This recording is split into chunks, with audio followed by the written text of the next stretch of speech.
An unexpected victim of the growing trade war? Meat. Billions of pounds of pork, poultry, and beef are piling up in U.S. cold storage warehouses as exports slow over those global trade tensions. It just occurred.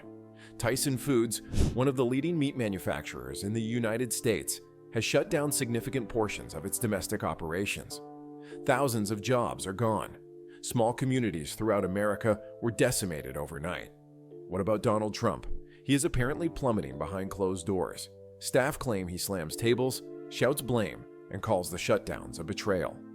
But here's the kicker. This isn't some foreign sabotage. This is the outcome of his own economic war. A transaction gone wrong.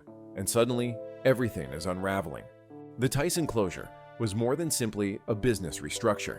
It was an earthquake that shook the foundations of rural America. Thousands of people awoke to find their jobs gone and their futures unknown. 4 chicken processing factories, including Van Buren, North Little Rock, Noel, and Dexterville, were closed within weeks of each other. Nearly 1,000 workers in Van Buren alone were relocated overnight, some of whom had worked at the company for more than 2 decades. Many staff were informed via short meetings or company emails. Some just showed up to closed gates. These weren't simply plants. In many communities, they served as the economic backbone.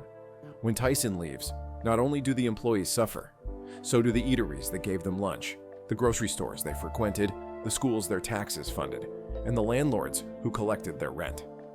One closure causes a domino effect. In towns like Noel, Missouri, the facility employed so many people that entire blocks of rental houses are now vacant. The economic bloodletting stretched well beyond the work floor. Tyson's supply chain included local feed mills, transportation providers, and uniform cleaners, all of which were suddenly without contracts. One small trucking company in North Little Rock has 14 trucks servicing Tyson routes. Only 3 are currently running. City governments rushed to create emergency financing appeals. Mayors held news conferences appealing for government involvement.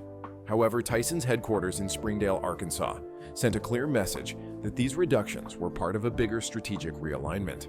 No apologies. There was no help, only stillness and severance checks. Some workers, who lacked formal education or English proficiency, were left with few options. Local job centers reported high call volumes and walk-ins. Lines developed for unemployment benefits, while churches organized food banks to meet the unexpected increase in need. What made the situation worse for the workers was how abrupt it seemed, despite the fact that warning flags had been flashing for months.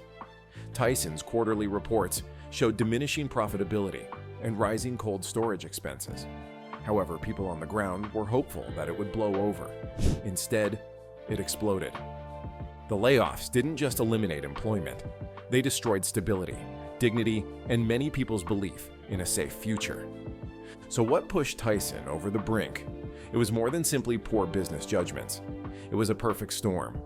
Over the last 2 years, worldwide beef demand from the United States has rapidly decreased. China, formerly a major importer of American pork and cattle, reduced imports. Mexico followed. There is also Canada. Suddenly, Tyson had billions of pounds of unsold beef in cold storage. The clock was ticking. At the same time, domestic costs rose. Feed prices have soared. Equipment became more pricey. Labor shortages have deteriorated, and automation could not keep up. All of this collided with Donald Trump's strong tariff policy. His America First trade plan, intended to benefit U.S. producers, had the opposite impact. Exporters like Tyson were shut out of important global markets. By mid-2025, it was evident Tyson's model was failing. In a desperate attempt, the business began reorganizing operations, focusing on failing factories for closure. However, instead of reducing fat, it severed limbs. Entire regions are now facing economic disaster, and this is only the beginning. There will be more waves. To understand Tyson's fall, go back to January 2025. President Trump, fresh into his second administration, has reopened an economic conflict that he never truly stopped. In his first week back in office, he imposed fresh taxes on goods from China, Mexico, Canada, and the EU. What's his reasoning? To bring employment back home while protecting American producers. Liberation Day, he said. However, beneath the patriotic branding came a sledgehammer attitude to international trade.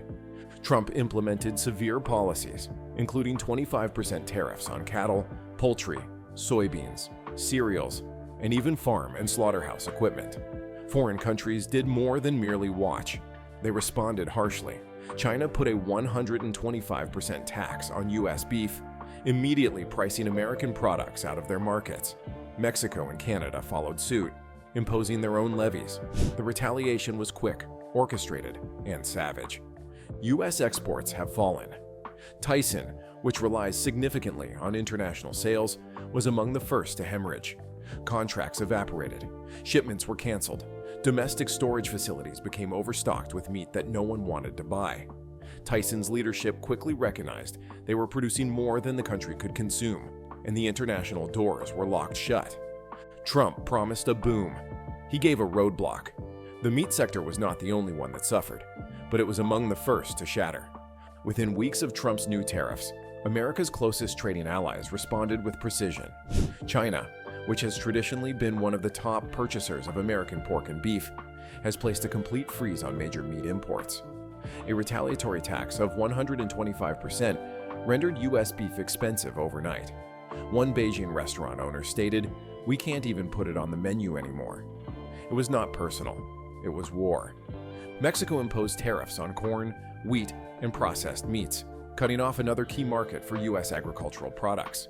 Canada responded with tariffs of its own, targeting cattle and dairy imports. All three nations made it plain that if the United States decided to isolate itself, they were willing to carry on without it. Tyson's global order book has shrunk at an alarming rate. Markets they had cultivated for decades evaporated in weeks. Other manufacturers, including Smithfield and JBS, began moving operations offshore. Tyson, which is heavily reliant on its infrastructure in the United States, was unable to adjust quickly. Meanwhile, the Trump administration doubled down. Rather than negotiate, they escalated. However, American manufacturers were unable to win. Their products were stored in warehouses. Their customers were gone, and their president was too arrogant to recognize he had provoked a trade war that no one could win. As worldwide orders faded, the United States was left with an enormous beef excess. Cold storage facilities have reached full capacity. Billions of pounds of frozen pig, poultry, and cattle lay unsold, waiting for markets that no longer wanted them. What was the result? Prices collapsed. Farmers began killing animals early to reduce feed expenses. Some even destroyed stuff that they couldn't afford to keep. Small-scale poultry and cattle farmers in Iowa, Missouri, and Arkansas protested outside Tyson processing factories. Many had supply contracts that disappeared overnight. Generational farms, already ravaged by years of drought and COVID-related disturbances, risked ultimate failure. Livelihoods perished due to politics, not poor weather or sickness. One farmer held a banner that said, "We fed America." Trump fed us lies. The rage was visceral, and it was no longer political. Red state farmers who formerly supported tariffs now feel deceived. Their faith had been weaponized. Their firms made sacrifices in a geopolitical chess game that they had never consented to. While Tyson lost jobs, rural communities deteriorated. Local eateries, feed stores, and even banks lost business. It wasn't simply the meat crisis. It was the collapse of a whole economic structure, and no one in Washington appeared willing to solve it. The political repercussions were swift. Tyson's factory closures grabbed news. Local demonstrations moved from country settlements to metropolitan areas.